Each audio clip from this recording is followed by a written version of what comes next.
Hi, Nancy here with more Nature Notes with Nancy. Come with me as we learn more about our coniferous trees. Tamarack actually lose their needles in the fall. Coniferous trees bear cones, so the tamarack is indeed a coniferous tree, but it's not an evergreen tree. In the fall they turn golden yellow, the needles fall off, ready to start new ones again next spring. Notice how the needles are arranged in little whorls on the twigs of the tree. That helps to identify it. Eastern white cedar is another one of our coniferous trees, only its needles are like scales on the twigs. Hemlock have needles that are flat and attached directly to the twig. If you look on the back of them, they have little racing stripes, little white stripes on the backs of the needles. Another way to remember hemlock is the fact that these needles are attached with a little stem directly to the twig. So hemi-stemmy.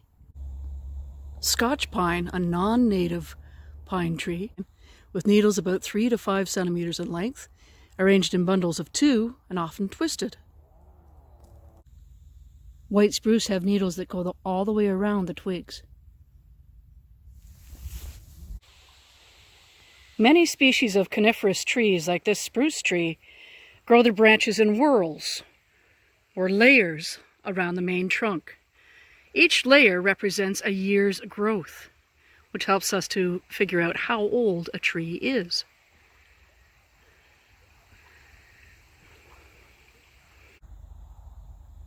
The white pine is Ontario's provincial tree.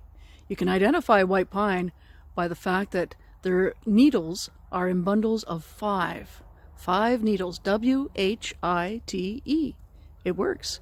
Also in French, B-L-A-N-C. A huge white pine tree I discovered growing here a few years ago. Any estimates on the age of this tree? Given now that you know that the whorls represent a year's growth.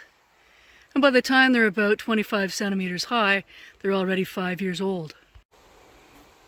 For comparison size, the stump in behind is about the size of a fence post. Give you an idea.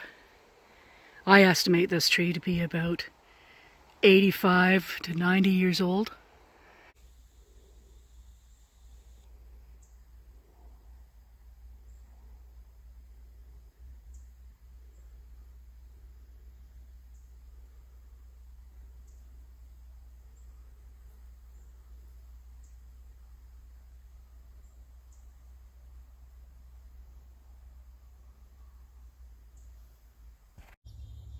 Thank you for joining me. Hope to see you next time on Nature Notes with Nancy.